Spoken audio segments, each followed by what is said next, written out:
Give a damn about a hater when I feel like it. Not today, not today, not today. Right. Talk mental health, incarceration. What's up, Mama? What's up, man? Let's get to it, man.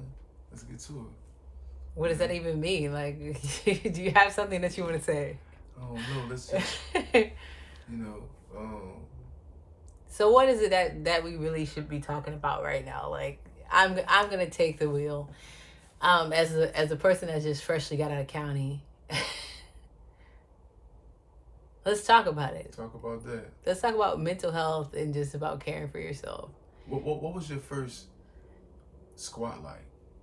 How do you feel about your first bend over squat? Like your first all up in your cootie cat privacy, exploited, violated.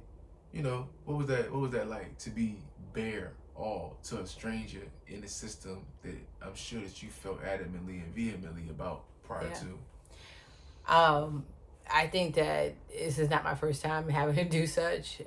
When you join the military, ironically, you have to go through the same kind of treatment where everything is scrutinized.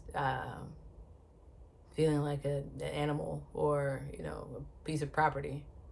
And people take inventory of you, taking pictures of your tattoos, no matter where they're located. Yeah. Creating a file for you.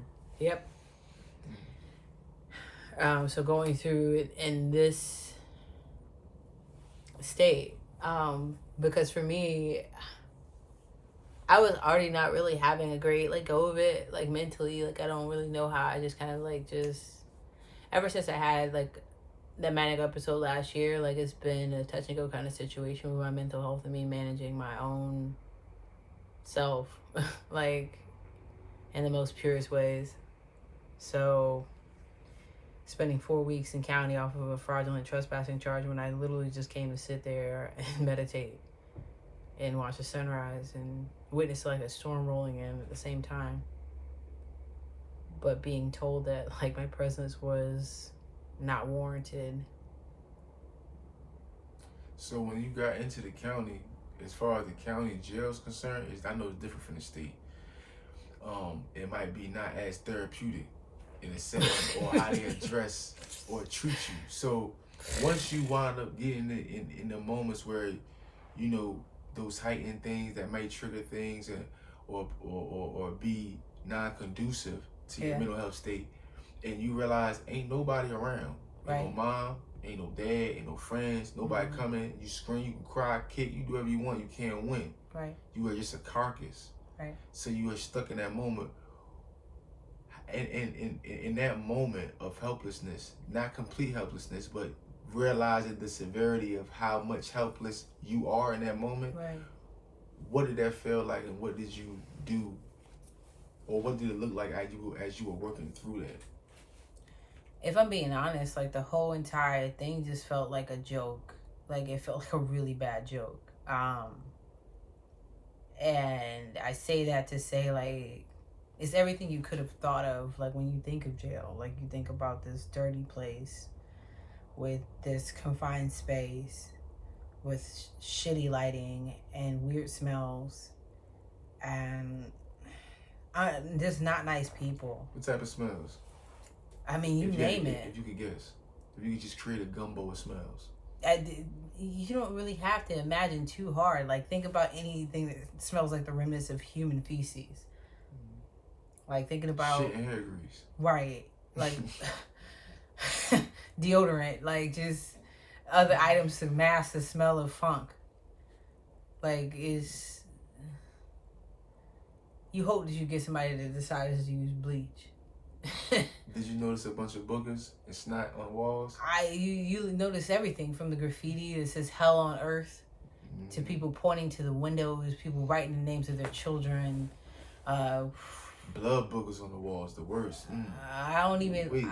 I haven't had the opportunity to be around people who are just that nasty. No, they be on the walls in cells before you even get in there. They already there. They don't clean themselves. Look, so the whole thing for me is when I get into a new cell, I literally will ask for things to clean it, and I don't even care. I'm not gonna like live in excrement. Like, it just feels really gross. And it's like, I mean, you could choose to live like a fucking animal, or you could choose to just like live like a regular nigga living in a fucking jail. That's a choice. Absolutely. Because nobody's gonna stop you from cleaning this fucking shithole anyway. Like, no, we don't want to give you a broom. Like, no, nobody says that shit. Like, okay, give me a minute. Wait for that shit. That's what they do. They just like, everything is at their, like, the beck and call of the person that's there. And if they don't give a fuck about you, good luck. Good luck if you get a phone call. Good luck if you get any of your mail. Good luck if you get... That's how they did me. They said, oh, they kicked my ass for a few days, and then they fucked up really bad. They had to take me to a hospital. So they'll give you some shit to clean the cell, but they'll kick your ass though. Without a doubt, while you're sleeping, while you're out, I'm putting things into perspective. Getting ready for bed. You know, you're like, ooh, okay, gotta do this time in county because nobody's coming to get me because nobody knows I'm here. I'm in a few like mental state. They think that this is a good idea because I'm in a mental state, like because like mentally I'd had like a manic episode, like I fucking my brain is shut down. So what type of, when you say manic, just for maybe some people that, so there's different ways to display manic episodes or reckless, you know, reckless or non-regard for life or death or health. There's different ways to have manic episodes. So which type of manic episodes are we all the above discussing? All the above. I was out just being a fucking crazy person. I'm not gonna lie. I do all the things that I do naturally, but like I did, like I was running around barefoot, like I was dancing. I was telling everybody I was Beyonce and like all this crazy shit. Okay, so that's a state of delirium. So what about were you were you spending money recklessly? Were you doing like okay? Were you hypersexual? Nope. Were you do you get animated? Oh yeah, do I? I get extra animated. Yeah. I get extremely animated. I mean, I'm animated anyway, but I get extremely you know, when I'm having a good manic episode, because every manic episode is not bad. Yeah, so but like when you're out there, you're out to sea. Yeah, absolutely. Yeah. I mean, but for you, like, what is your manic episode? How long do they usually last for you? It kind of depends. Some kind of time they could last a couple days. Yeah. They always last at a minimum for a decent amount of time. Yeah. But being hypersexual is really a big one. Are you doing it safely? Usually, yeah. Usually. Yeah, but I mean, I said usually. You do got a new baby. That had nothing to do with that, though. That had nothing to do but with like, hypersexual. but you still out here fucking popping kids, man. Like, no, but that situation, she was on birth control. We had, you know. Yeah, but you can't just rely controlled. on her body. Like, you gotta control your body. What the fuck are you doing with your dingling? I mean, What you doing with your dick? You know, just, I don't know, being to the point where I believe in somebody.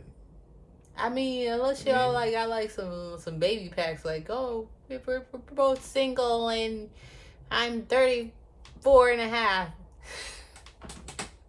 We'll have a baby, and it'll be a boy, and we'll name him Josiah. No, that wasn't the conversation at all. Exactly, it wasn't the conversation. So what happened? More videos with more friends coming soon.